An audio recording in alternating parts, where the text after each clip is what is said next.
For 30 years, she carried a child that never breathed. The villagers called her cursed. The doctors called her impossible. But what lived inside Grace Kamoto wasn't death. It was a miracle wrapped in silence. This is The Woman Who Carried Stone, a story that will shake what you believe about pain, faith, and the limits of the human body. If this story made you stop and think even for a moment, leave a comment below. Tell us, what does survival mean to you? Your words might be the one someone else needs to hear.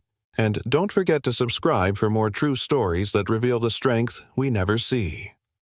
Grace Kamoto had always believed the sun over Thiolo shone a little differently than anywhere else in Malawi. It was wide and golden, draping itself over the tea fields until every leaf shimmered like glass. On mornings when the mist still hung low, she would stand outside her mud brick house, her bare feet sinking into the damp earth, and whisper a short prayer before the day began. Her husband, Thomas, would already be in the field, his laughter echoing faintly through the rows of green. Life was simple, then poor, yes, but whole. They had 6 children, each one loud, bright, and hungry for everything the world could give. Grace used to hum as she cooked porridge over the fire. The smoke curled into her hair and the air smelled of maize soap and rain. Sometimes she would glance toward the doorway and see Thomas standing there with a handful of sugar or a small tin of salt, smiling as if he had just brought home treasure. For the children, he'd say, and she'd laugh. Even after years of scraping and drought, their home had laughter in it. Then the soldiers came. At first they were only rumors, men with rifles passing through nearby villages asking for sons, asking for food, leaving silence behind. But one morning, when the sun rose red and swollen, they came to Thiolo. Grace remembered the sound of boots pounding the dirt, the shouting the way Thomas stood in front of the doorway, his shoulders square. She remembered clutching the youngest boy, Tindo hiding him behind her skirt. The soldiers took 2 of their sons that day. "They'll bring them back," Thomas had said, but his voice trembled. They never returned. Months later, Thomas fell sick. It began with a fever, a cough that rattled through the night, and a weakness that kept him in bed. There was no medicine, no doctor nearby, only herbs, prayers, and hope. Grace walked for miles to the clinic, but Sister Agnes told her gently there was nothing to give. "The trucks haven't come with supplies," she said. "Pray. Sometimes prayer is stronger than medicine." Grace prayed until her knees bled. One morning she woke and Thomas's hand had gone cold in hers. She buried him herself beneath the mango tree he had planted when their first child was born. The earth was heavy and wet, and the sound of soil falling on wood was something she would never forget. Afterward, she sat there until the sun sank her hands caked in mud, whispering his name again and again, as if saying it might keep him from fading.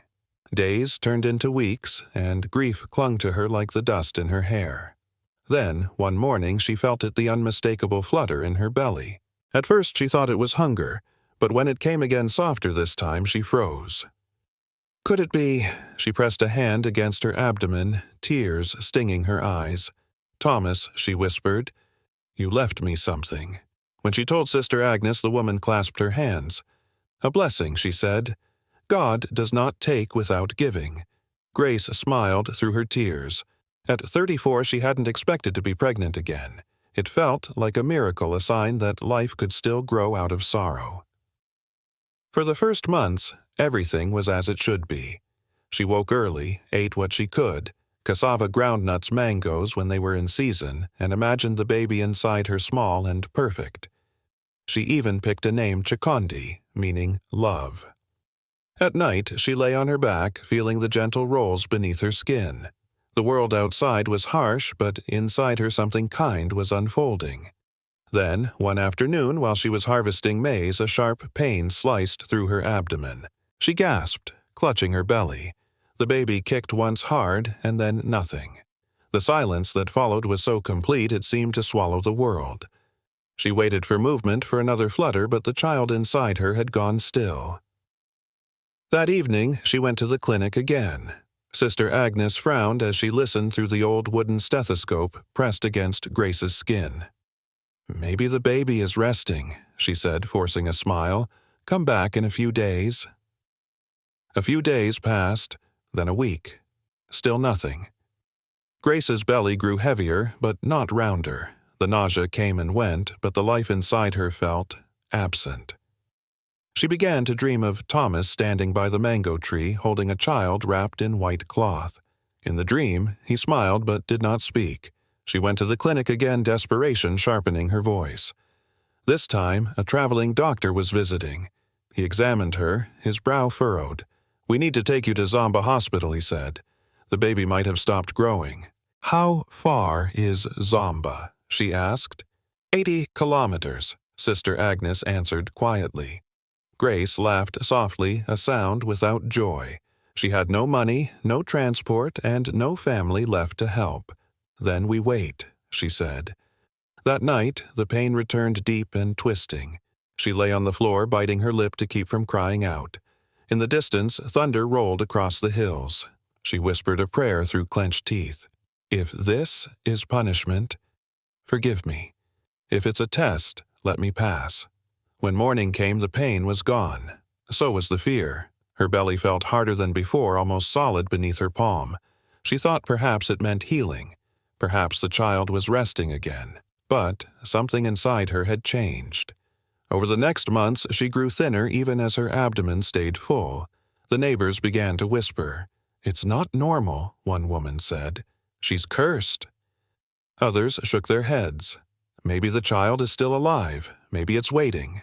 Grace stopped listening. She fetched water, cooked, swept her small house, all with the same calm rhythm as before. But at night, she would lie awake, her hand on her stomach, feeling the weight of it. Sometimes she thought she felt movement, just a shift like a fish turning in deep water. Other times there was nothing but a cold heaviness. She told Sister Agnes. The nurse crossed herself. "Grace, you must go to the hospital. This isn't right." Grace nodded, but didn't go. The thought of traveling that far, of being cut open on a table in a strange place, terrified her. "If God wants it out," she said softly, "He will take it himself." Years passed. Her children grew and left one by one, taken by hunger or disease or the wars that never seemed to end. She buried each one beside Thomas under the mango tree until there was no one left to call her mother. Yet still her belly stayed. It no longer looked like pregnancy, not exactly. It was too high, too hard, but it was there, as if time itself had forgotten to finish what it started. Once a young preacher came to her house. He was full of energy and fire, his white shirt bright against the red soil. "You must repent," he said. "This thing inside you, it's a sign. You have angered the Lord."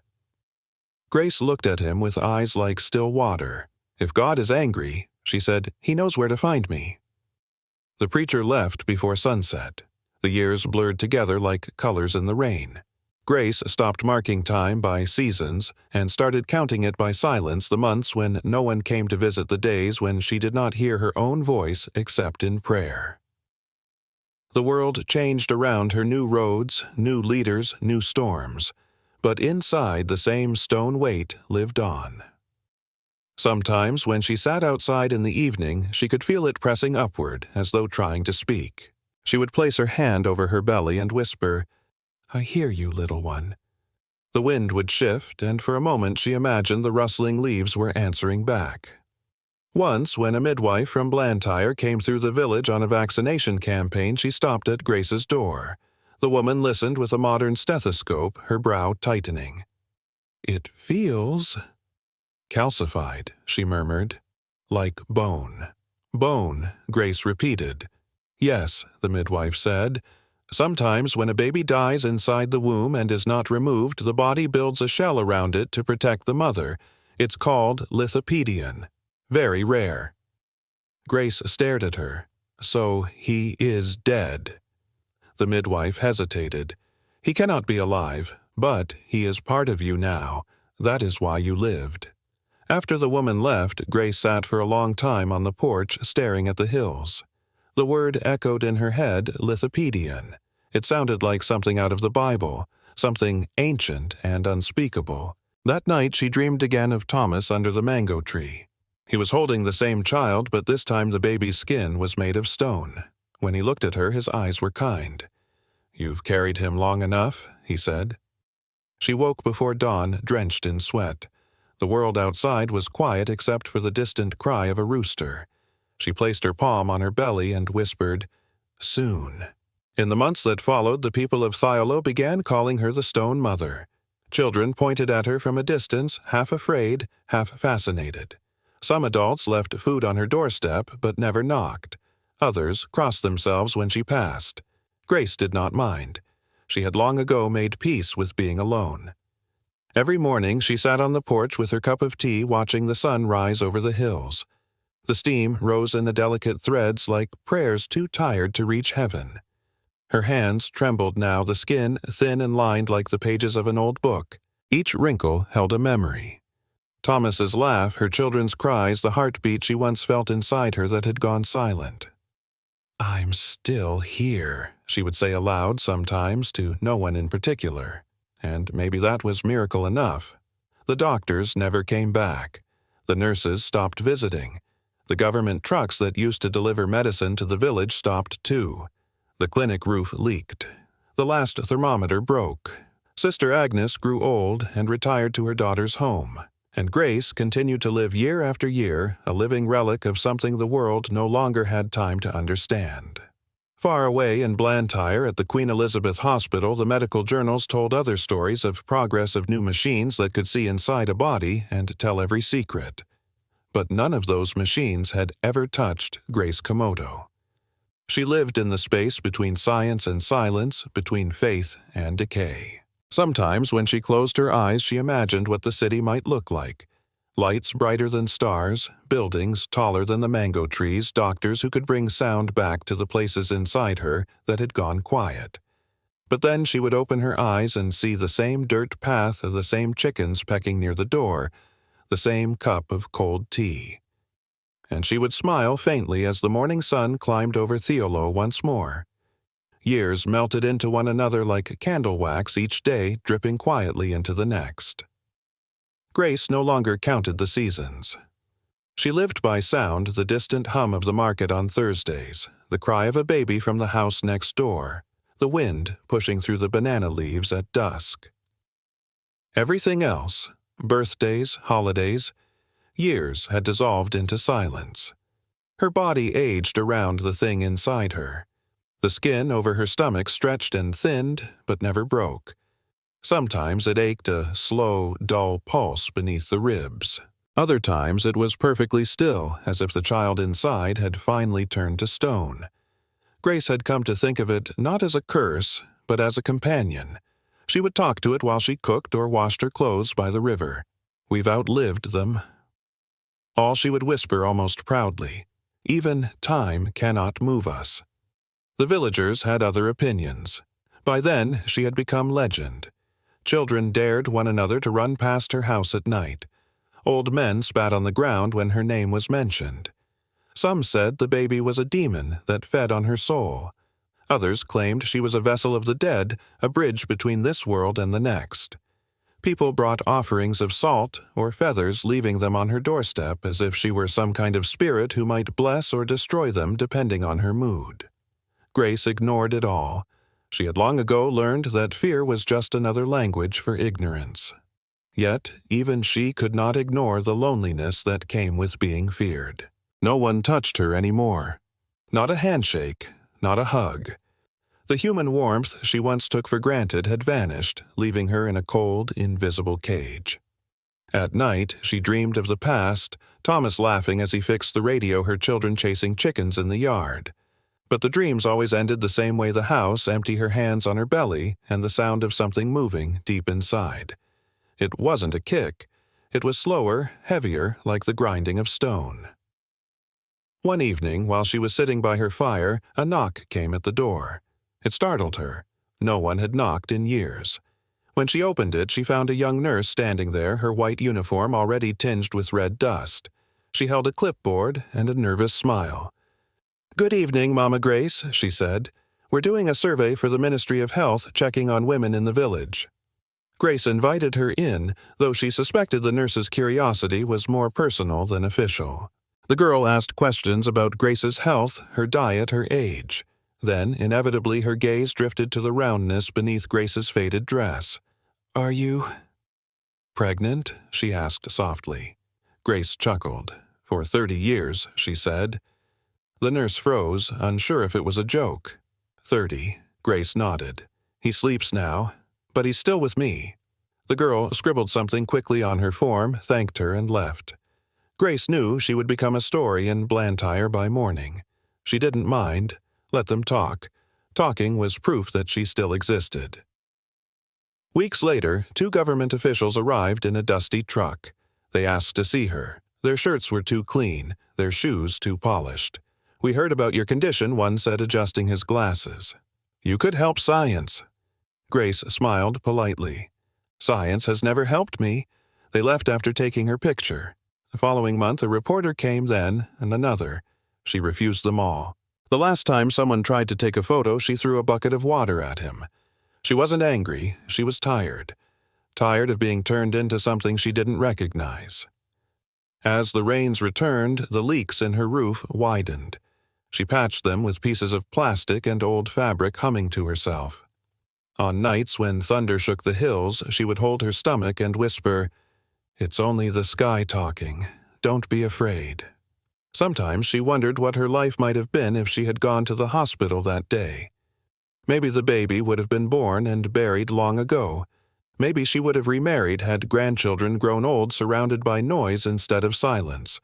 But then she would touch the hard curve beneath her ribs and think, "No, this is my story now." One morning, she woke to find a small group of women standing by her fence. They weren't hostile, only curious. One of them, an older woman with a baby tied to her back, stepped forward. "Mama Grace," she said carefully. "Does it hurt?" Grace thought for a moment. "Not the way you think," she answered. The woman frowned. "We worry for you." Grace smiled. "Don't. God and I have an understanding." They left her some food and walked away in silence. That night she felt something different, a faint vibration deep inside her like a heartbeat from another time. It was not pain, more like memory returning. She pressed her hand against her stomach, and for the first time in years she felt warmth beneath her palm. "You're still there," she whispered, "still trying." That same week, far away in Blantyre, Dr. Jonah Mbeki sat in his small office at the Queen Elizabeth Hospital staring at a stack of files. He had been back in Malawi for 3 years now, after decades in Boston. He'd left America disillusioned, too many patients lost to insurance bureaucracy, too many nights spent arguing with systems that valued paperwork over people. When he first returned home, he thought he could change things. He built new programs, trained young doctors, gave lectures about compassion in medicine. But the deeper he went, the more he realized that the sickness wasn't just in hospitals, it was in the country's bones. Underfunded clinics, missing equipment, power cuts, corruption. Patients died, waiting for transport, waiting for approval, waiting for miracles that never came. That morning, one of his students brought him a newspaper clipping. "You should see this doctor," she said. The headline read, "The Woman Who Carried a Child for 30 Years." Beneath it was a grainy photo, Grace Kamoto sitting on her porch, her shawl drawn tightly around her shoulders, her eyes calm and distant. Dr. Mbeki stared at the picture for a long time. He remembered stories from his own childhood about a woman in Theolo who was pregnant with a ghost.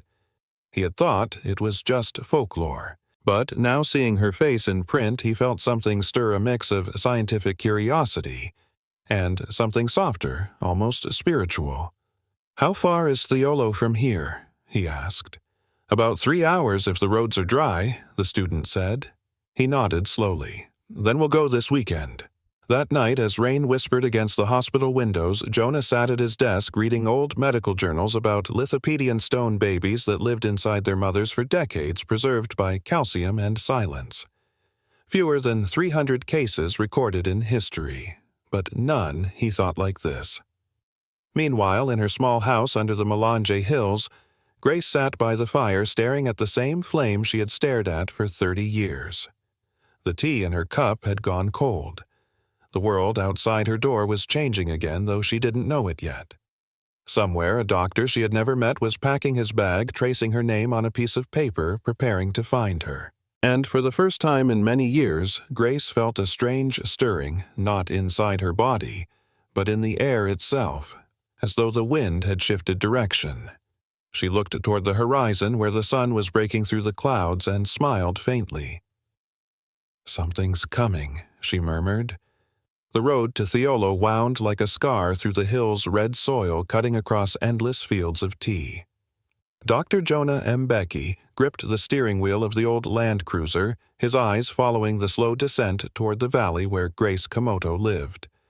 The air smelled of rain and smoke. Every few miles he passed a child carrying a bundle of firewood or a woman balancing water on her head, moving with the same quiet endurance he remembered from his youth. Malawi hadn't changed much in his absence. What had changed was him. He had left Boston 3 years ago, his heart heavy with the kind of fatigue that medicine could not diagnose. In the hospitals of America, he had been surrounded by machines that could see inside a human body, but not one that could see the soul. He had watched patients die waiting for insurance approvals, watched nurses cry behind sterile walls, watched compassion shrink beneath the weight of forms and protocols. When he came back home, he told himself it was to serve his people. But sometimes in the stillness of the night, he wondered if it was to atone. By the time he reached Thiolo, the sun was high and merciless. The road ended in a cluster of huts half hidden by banana trees. A group of children paused their play to stare at the dusty truck. One boy shouted "Stone Mother" before darting behind a fence. Jonah, parked under a mango tree, switched off the engine and sat for a moment listening to the engine tick in the heat. Somewhere nearby, a rooster crowed as if mocking the silence. Grace Kamoto was sitting on her porch, wrapped in a pale blue shawl. Her posture was straight despite the years, her eyes sharp even in the glare of the sun. When Jonah stepped out of the car, she did not move. She only watched like someone measuring the weight of a stranger's purpose. "Mrs. Kamoto?" he asked gently. She nodded once. "Doctor?" He blinked. "You knew I was coming." "I dreamed of rain," she said, "and rain always brings someone new." Jonah smiled faintly and approached. Up close, he could see every line on her face, each one etched by time and endurance. Her hands trembled slightly as she lifted her cup of tea, but her gaze was steady. "May I sit?" he asked. She gestured to the chair beside her. "If you don't mind the dust." He sat, opened his worn leather bag, and began the ritual he knew by heart, stethoscope cuff notebook. His movements were careful, almost reverent. "How long have you carried it?" he asked. 30 years, she answered without hesitation. He nodded. "And before that," she smiled faintly. "Before that, I carried love." Jonah felt something tighten in his chest.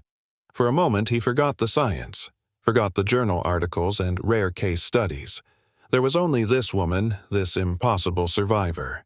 He reached out and gently pressed his palm against her abdomen. The hardness beneath the fabric was unmistakable, solid, unyielding like stone. "It's not a baby anymore," she said quietly. "But it's he with Dear Grace." "Tea. Sometimes the Bible and medicine tell the same stories," he replied. Just and different, they sat in silence for a while, listening to the wind move through the trees. The smell of wet soil filled the air. "Grace." Jonah looked at her, his voice, then your eye, maybe both. He stayed longer than he planned that day. They talked about her children, about the years she had spent alone. She told him how the villagers had once called her cursed, how the church had prayed over her, how the nurses had stopped coming. Jonah listened without interruption. It wasn't the kind of story you could hurry. When the light began to fade, he packed his bag. "I'll come back tomorrow," he said. Grace studied him carefully. "Doctors always say that. I mean it." She nodded as if testing the truth in his tone, then turned her gaze toward the hills. "Tomorrow, then." That night, Jonah slept in a small guest house near the edge of the village. The roof leaked, and the walls smelled of dust and old rain, but he felt more peace there than he had in years. Outside, the crickets sang. Inside, he wrote in his notebook, 30 years, no infection, no sepsis, unprecedented. But beneath the medical notes he added another line. She speaks of it as if it were alive. The next morning he returned. Grace was already awake, boiling water over a small fire. She handed him a cup without a word. The tea was weak and bitter, but it warmed him. "You've been up since dawn," he said. "I sleep less these days," she replied. "Dreams have grown too heavy." He smiled. "I understand that." Over the following weeks, Jonah visited her almost every day. Sometimes he examined her. Sometimes they simply sat in silence watching the light move across the hills. He told her stories about his years in America, of hospitals that never slept, of machines that breathed for people, of patients who trusted technology more than prayer. Grace listened with a kind of distant wonder. "So, you left?" all that she asked. "I left because I forgot why I started," he said. "Medicine became business. Healing became paperwork." She chuckled softly. "And now you're here fixing ghosts." Jonah laughed, the sound surprising even himself. "Maybe that's what I needed." One afternoon, while he was taking her pulse, Grace said, "Sometimes I feel it move." He froze. "Move, not like a kick, like a memory shifting inside me. When I'm sad, it's quiet. When I'm angry, it stirs." Jonah hesitated. "The mind and the body remember each other. You've lived with it for so long that maybe you feel echoes of the past." Grace nodded slowly. "Then, I suppose it remembers love." He didn't answer. There was nothing in any textbook that could explain that kind of endurance. As days turned into weeks, Jonah noticed how the villagers began to whisper differently. The fear in their eyes softened into curiosity. Children stopped running when they saw her. Sometimes they even waved. He wondered if his presence had changed them or if Grace had simply become too human again to fear. One evening, the sky turned the color of rust. They sat on the porch, the air thick with the scent of rain. Grace looked tired, but peaceful. "Doctor," she said suddenly, "if I die before you take it out, promise me something. Anything. Bury him beside Thomas, under the mango tree." Jonah swallowed. "I promise." She smiled. "Good, then he won't be lonely." Later that night, Jonah stood outside his room looking up at the stars. They burned clear and countless like the eyes of ancestors watching. He thought about the countless women he had treated, some rich, some poor, some silenced by systems that refused to see them. Grace Kamoto was not just a patient. She was a mirror. She showed him everything medicine had forgotten. In the morning he drove back to Blantyre to gather supplies. The city felt loud and impatient after the stillness of Thiolo. He met with hospital administrators, asked for resources to examine her properly. They smiled politely, but dismissed him. "Doctor, our budget is limited. Focus on urgent cases," he wanted to shout. "What's more urgent than a woman who's been pregnant for 30 years? But he didn't. He had learned that outrage rarely moved bureaucrats. Instead, he packed his car with what he could, bandages, gloves, antibiotics, and returned to the village. Grace was waiting on the porch. When she saw him, she laughed. "You came back. I told you I would. You doctors forget promises. Not this one." She nodded, her smile fading into something tender. "Then maybe this story isn't finished yet." And as the wind swept through the fields carrying the scent of wet earth and distant thunder, Jonah felt it too, that sense of something unfinished, something holy and broken waiting to be healed. Days folded into one another, soft and slow, until the rhythm of their visits became as steady as the rain that fell over Thiolo. Grace would sit on her porch every morning, shawl wrapped tightly around her shoulders, waiting for the faint hum of the doctor's truck climbing the hill. The children no longer hid when he arrived. They had grown used to the sight of him stepping out with his satchel and kind eyes, dust clinging to his boots. He always brought something: small bandages, soap, a handful of tea leaves, but Grace often thought the real gift he brought was conversation. Jonah never treated her like a curiosity. He listened the way priests listen to confessions, with silence and care. Some days they spoke of medicine. Other days they spoke of the kind of things that couldn't be found in textbooks. "Do you ever regret coming back?" Grace asked, once her voice light but probing. He looked toward the hills. "Every day I think I should have stayed in Boston. And every day I remember why I didn't. Because you missed home. because home missed me." Grace smiled faintly. "Then maybe both of us were called back for the same reason." He tilted his head. "Which is to finish what we started." The doctor didn't answer, but something in her tone stayed with him long after. In the afternoons they would walk together to the river that wound past the village. Grace moved slowly, leaning on a stick, while Jonah carried the small basket she insisted on bringing. The path was lined with wildflowers and red dust that clung to their shoes. "You know," she said one day, "this river never dries, not even when the sky forgets to rain." He nodded. "It's fed from beneath. The source is hidden. Like faith," she murmured. "It runs even when you can't see it." They stopped at the water's edge, watching the reflection of clouds ripple across the surface. Jonah knelt, washed his hands, and said softly, "In Boston, people prayed for miracles inside machines. Here you pray into the air, and the air listens." Grace chuckled. "Maybe God has better reception in Malawi." Jonah laughed, a sound that startled even him. "You might be right." Later, under the mango tree where Thomas was buried, Grace spread a cloth and they sat together in the shade. The fruit hung heavy, the smell sweet and thick. "This tree," she said, touching the bark, "has seen everything.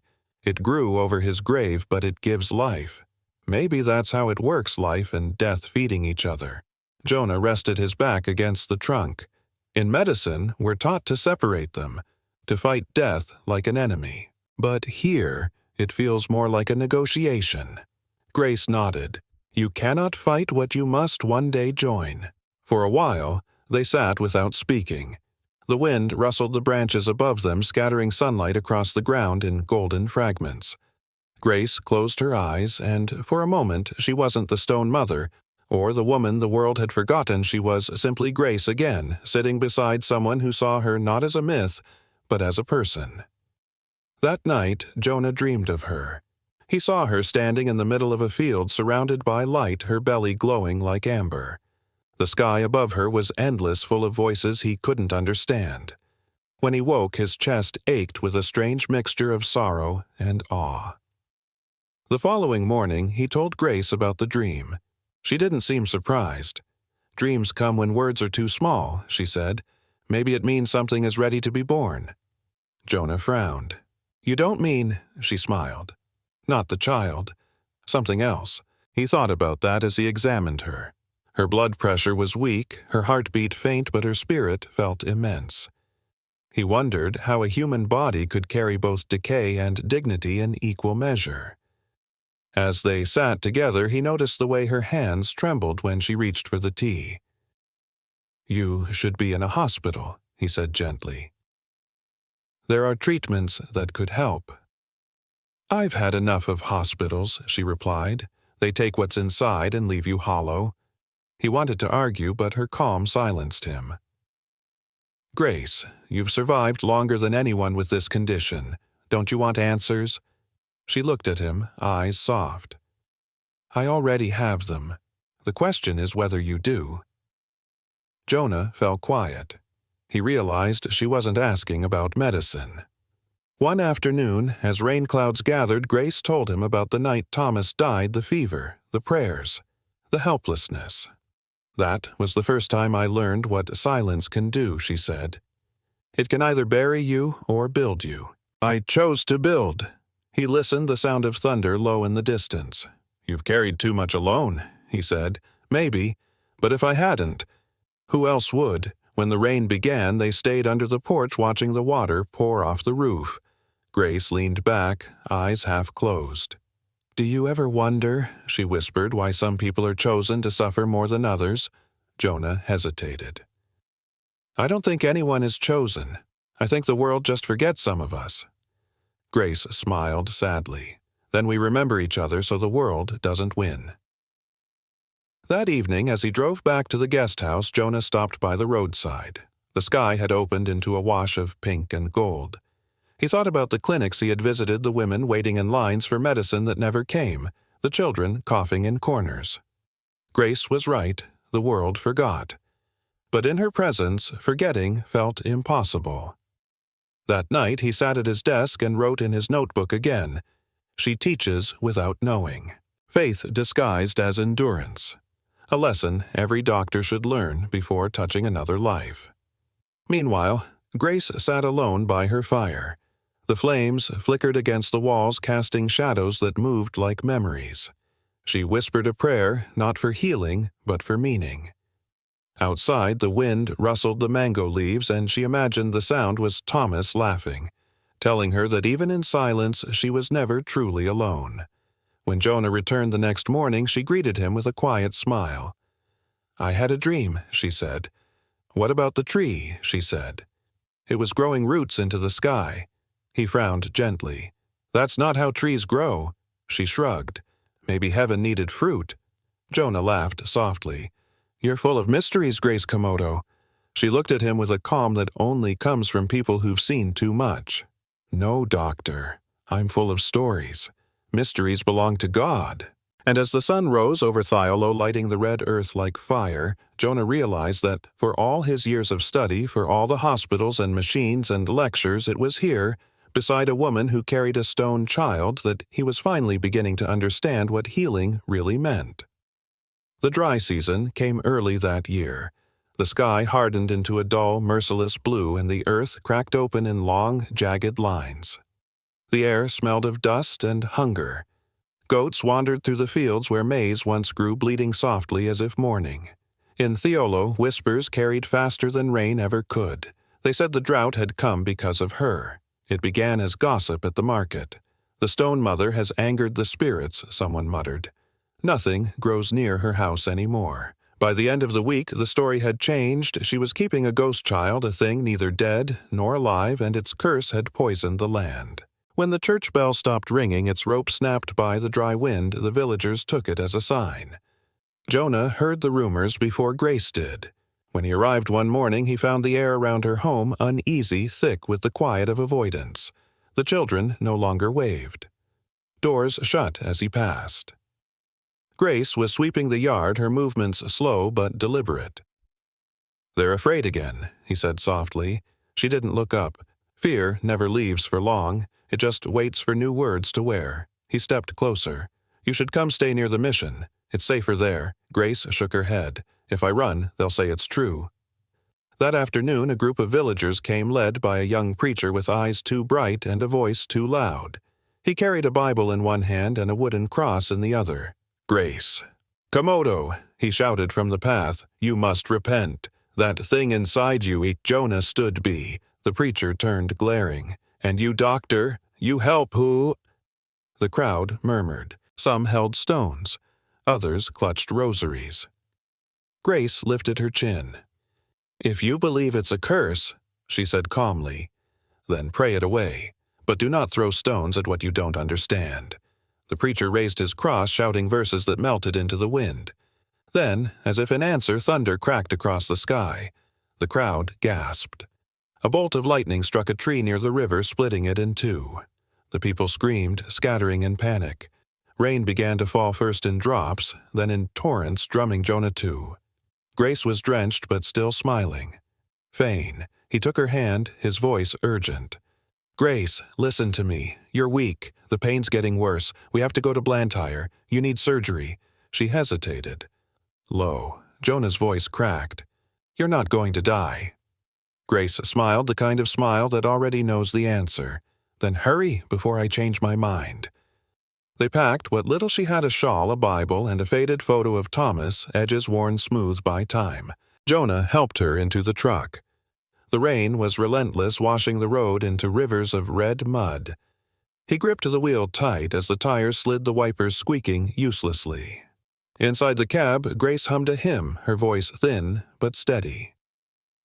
"Abide with me fast, falls the eventide." The melody wove through the storm like a thread of light. Jonah joined in softly, his voice rough from exhaustion. For a moment, doctor and patient, faith and science, sorrow and hope, all blurred into one. As they climbed the steep road out of Thiolo, lightning flashed again, illuminating the landscape like a photograph. The hills, the flooded fields, the distant figures of people watching from doorways. Grace turned to look one last time at her village. "They'll remember this storm," she whispered. Jonah kept his eyes on the road. "They'll remember your strength." Hours passed. The rain eased, but left the earth soaked and treacherous. They stopped once when the truck sputtered the engine, coughing like an old man. Grace leaned back, her breath shallow. "Tell me something," she said. "What do you see when you look at me?" He hesitated. "I see a woman who refused to die." She smiled. "No doctor. You see the world's mistake, but thank you for calling it life." The engine roared back to life and they drove on. When they reached the main highway, the clouds began to thin. In the distance, the lights of Blantyre shimmered like a promise. Jonah exhaled for the first time in hours. Almost there.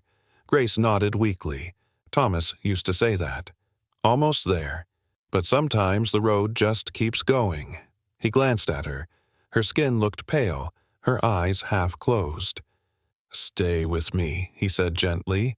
"I'm here," she murmured. "Just tired." He reached over, covering her hand with his. It was cold but steady. "We're going to fix this," he said.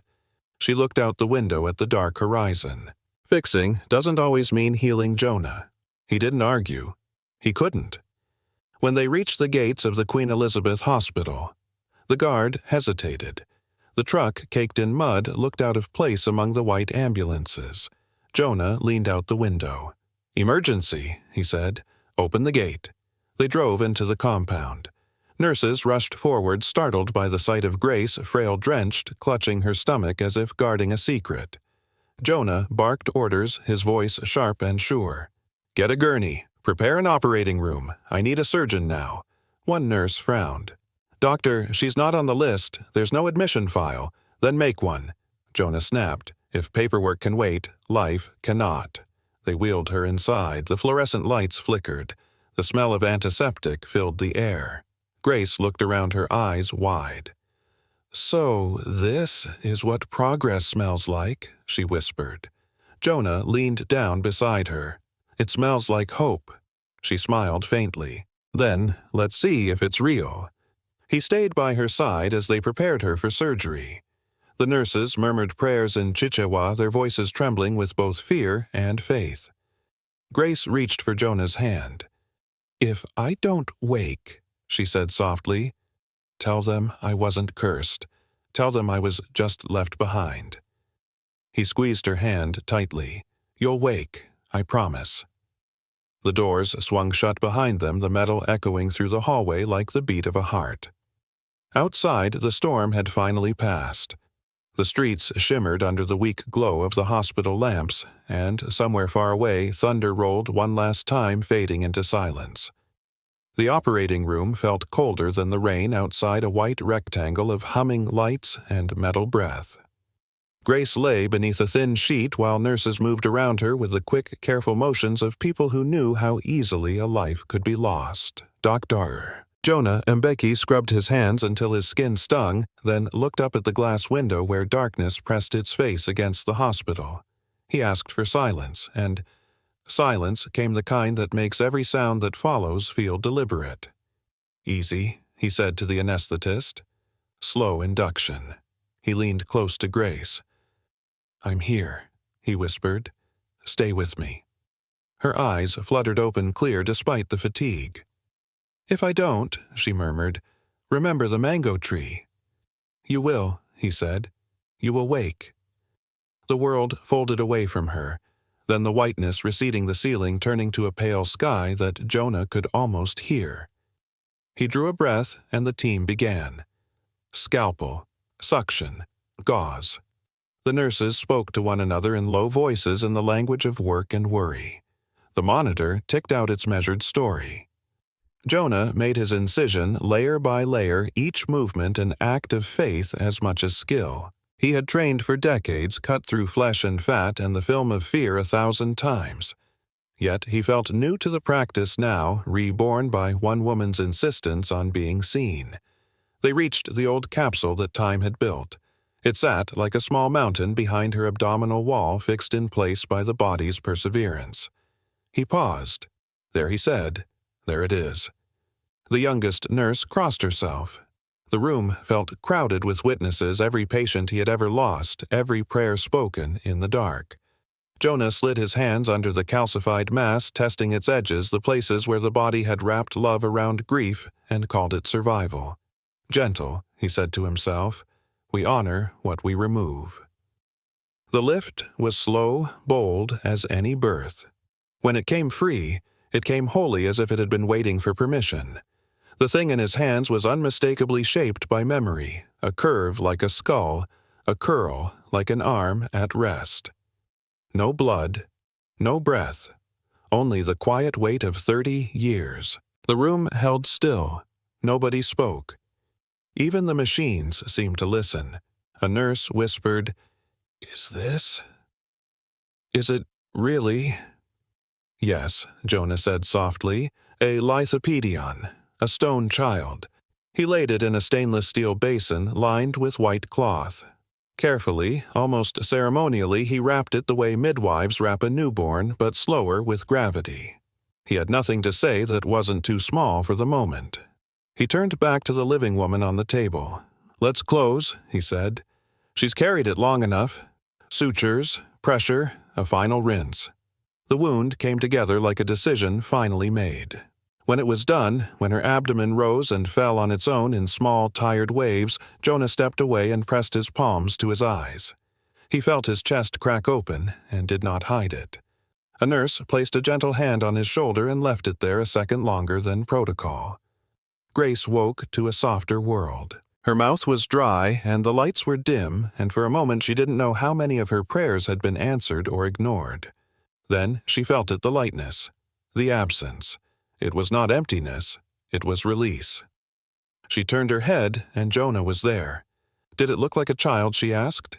He nodded, peaceful. She closed her eyes, and a tear slipped past, not from pain but from recognition. "Then maybe I can sleep." "You can rest," he said, and he almost said too, but he didn't. Rest belonged to her. In the hours that followed, the hospital moved around them with its usual impatience. Paperwork demanded signatures. Administrators demanded codes. The generator hiccuped. A new emergency howled through the door. Yet the room where Grace lay felt like the eye of the storm, quiet, unflinching. The young nurse from the night before sat with her and hummed a hymn when the morphine faded. Jonah wrote notes he would never send to any journal: a study in survival, an essay on dignity. When Grace could drink tea, Jonah brought her a tin mug and waited while she blew across the surface. "You saved me," she said. He shook his head. "You saved yourself for 30 years. I only helped you finish." She thought about that, then nodded. "Then help me finish the rest, doctor. Help me bury him under the mango tree." They wrapped the lithopedion in a length of white cloth cut from a nurse's spare sheet. Jonah asked the chaplain to come, but he declined authority. "This is not mine to sanctify," the chaplain said. "It is already holy." Grace smiled at that. She had no appetite for rites that arrived late. She wanted the earth, and the earth was waiting. They drove back to Thiolo in the kind of morning light that turns everything into a memory, the truck rattling the world passing in soft repaired colors. At the village edge, people stepped aside. Some bowed their heads. Some watched with the wary curiosity of those who suspect miracles but fear the price. No one threw stones. Tandi Firi, the girl who sometimes brought Grace maize and listened at her doorway, ran to the yard and stood very still. "We will do it gently," Jonah said, "like any burial with the care of the living." Under the mango tree the ground gave easily. The air smelled of sap and sun. Grace stood beside the small grave and held the wrapped bundle to her chest one last time. She did not cry. She had learned to ration tears the way other people ration sugar. "You were real," she said, "and you were mine." Jonah lowered the bundle into the earth, and the first shovelful fell with the sound of a sigh. Tandi placed 3 mango leaves atop the white. Sister Agnes, slower now, steadier than rumor whispered, a prayer that included both God and gravity. A few villagers approached and left offerings without looking at one another: a stone polished by the river, a piece of bread, a coin. When the grave was closed, everyone stood in a circle that wasn't planned and felt larger than the yard. "It should have been done years ago," someone said quietly. "Everything is late," Grace answered, and the kindness in her tone made the words a mercy instead of an accusation. In the days after the burial, the village changed the way wounds change unevenly, but toward healing. The children stopped pointing. The women came with questions they had been carrying in their bodies for years about bleeding that lasted too long, about fevers that returned with the moon, about babies that didn't kick. Jonah stayed an extra week holding small clinics in the shade. He drew charts in the dirt with a stick. He explained simple things in simple words. A fetal heartbeat is a language, listen to it. Pain that lingers is a story that needs a witness. If you can get to a clinic, go early. If you cannot tell someone, don't wait alone. Tondi listened to every word as if they were matches she might need to light later. If someone feels the baby stop, she asked, what should she do the first day before any truck, before any doctor? Notice. Say it out loud. Ask for help, Jonah said. If there is a phone, use it. If there isn't, send a runner. Don't pretend it will pass. Prayer and action can share the same room. Grace sat on the porch during those lessons, a quilt across her knees, the curve beneath her dress finally gone. Sometimes she smiled, sometimes she closed her eyes and seemed to be listening to the ground as if it spoke more clearly now that it did not have to speak through her. On the third morning, the mango tree dropped 2 ripe fruits at her feet, unbruised by the fall. She picked one up and laughed a soft, surprised sound. "He is generous," she said, and everyone knew who she meant. When it was time for Jonah to return to Blantyre, he lingered at the truck. "I will visit," he said, and for once the promise did not feel like a formality. He handed Tandy a notebook and a pen. "Write what you see, what you learn. If this village is far from the hospital, we bring the hospital closer with eyes and words." Tandy nodded solemnly. "I'll remember." He turned to Grace. "You taught me more medicine than Boston did." "I taught you patience," she said. "The rest was already in you." He drove away with the window down, the warm air lifting the edges of the day. In his pocket he carried a small folded paper, a budget proposal for basic ultrasound training at rural clinics, a plan destined to be delayed by all the usual walls. Yet he felt less afraid of the walls. People had a way of finding doors in them. The year leaned into itself. The rains returned on time. The market rang with the old noise again. Grace's steps grew slower, but not weaker. People came to sit on her porch in the evening, and she told stories that required no translation. How silence can be a shelter and a prison. How love can calcify and still be love. How the body speaks and speaks until someone learns to listen. Tondi came every afternoon after school, not with questions now, but with answers. Her voice quick with the urgency of youth. She had begun volunteering at the clinic, sweeping floors, learning the names for things that had once been only fear. She read the notebook Jonah gave her until the pages grew thin. "Do you think I can be a nurse?" she asked one evening. Grace smiled. "You already are. You just haven't been paid for it yet." "Then I will find a way," Tandy said. "I don't want anyone to wait 30 years again. Make them wait for nothing but joy," Grace said. "Make them wait in your porch, not in their pain." Winter came softly, as it does in places where winter is a mood more than a season. On a morning so clear it felt scrubbed. Grace woke before the light and knew she would be busy with letting go. She washed her face, wrapped her shawl around her shoulders, and sat in her chair. She could hear the village waking, the bucket handles clinking, the goats muttering the distant laugh that belonged to no one and everyone. She placed her hand over the place where the weight had lived and felt nothing but breath. When Tandy arrived, Grace was smiling, her chin tucked into the shawl as if she had fallen asleep while listening to the day. The young woman stood very still, listening for something she could keep, and found it in the quiet, a kind of blessing shaped like an exhale. They buried Grace next to Thomas and the small grave beneath the mango tree, the 3 lives arranged like a sentence that needed all its words to make sense. The village came without being asked. Sister Agnes sang a hymn that broke and repaired itself in the same verse. Jonah returned from the city, his coat dusty, his eyes bright with the kind of sorrow that refuses despair. He spoke to them as if each face in the circle belonged to his own family. She taught us that neglect can live inside a body as stubbornly as hope, he said. She taught us that listening is medicine. That early checkups save lives, and so do neighbors who knock on the door when the night is too long. Let us remember her by remembering each other. After the burial, Jonah and Tandy sat beneath the mango tree. The air tasted like green sugar. Children chased shadows across the yard. The nurse who had hummed to Grace in the hospital placed her hand on the trunk and whispered thanks in a language trees must understand. "I want to build a place," Tandy said, suddenly eyes on the horizon. "A little room with clean water and a light that doesn't go out. A place where a woman can say, 'Something is wrong,' and someone answers, 'I'm here.'" Jonah nodded. "We'll call it the Grace Health Center." Tandy laughed, startled by how right it felt. "Yes. Where notice is the first medicine. Where pain doesn't have to prove itself to be believed." They began with almost nothing. A borrowed room, a table, a poster with hand-drawn warnings that said in firm, kind letters that a silent womb is a warning, that bleeding is a message, that dizziness is not a sin, that prayer and care can be neighbors. The first woman who came was shivering with fever. They cooled her and sent for transport. The second came with worry and left with reassurance. The third came alone and left with Tandy's hand in hers, a promise that had the strength of rope. Months later, when the first donated ultrasound arrived, a portable device the size of a book, they held a small celebration.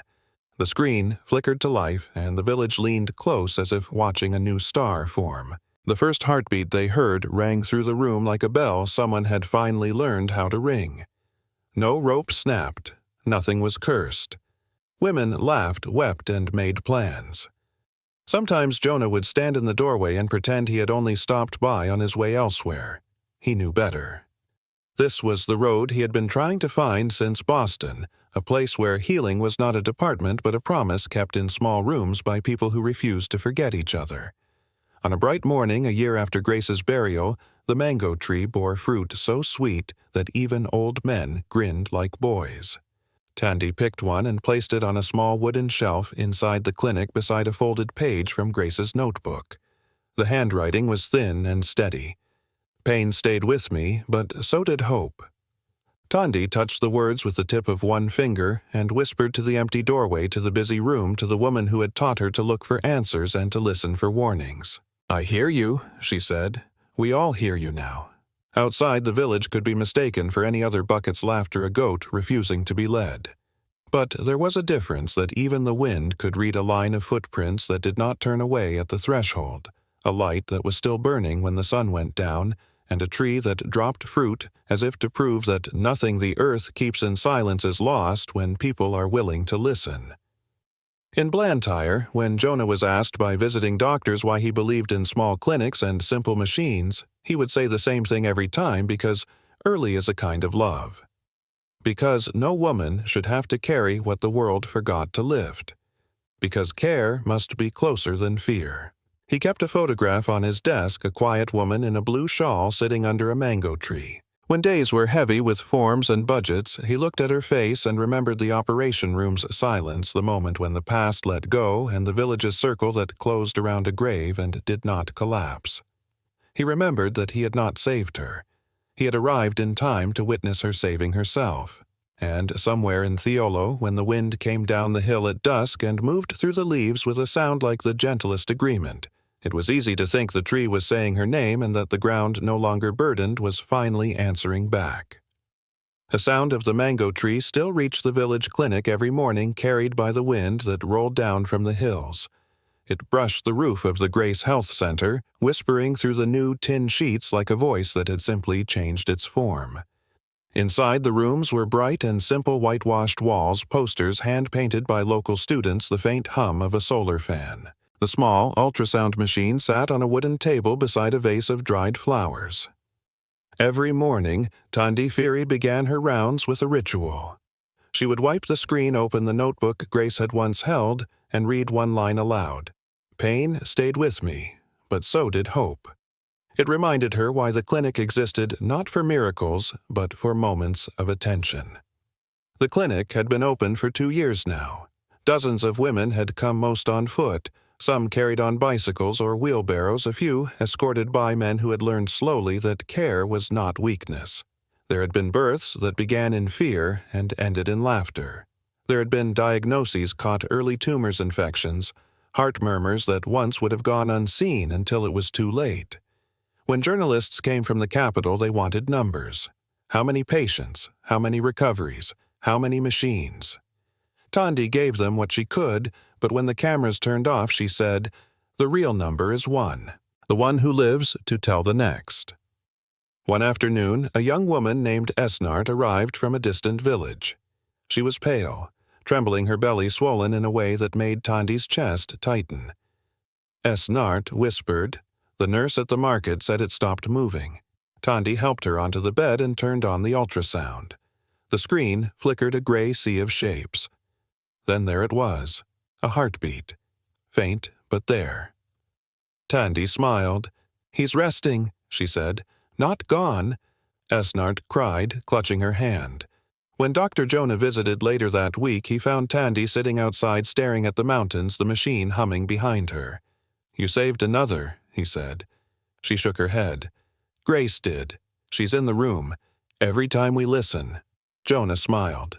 She'd like that, being the sound that stayed. He stayed a while longer, watching the sunset bleed into the valley.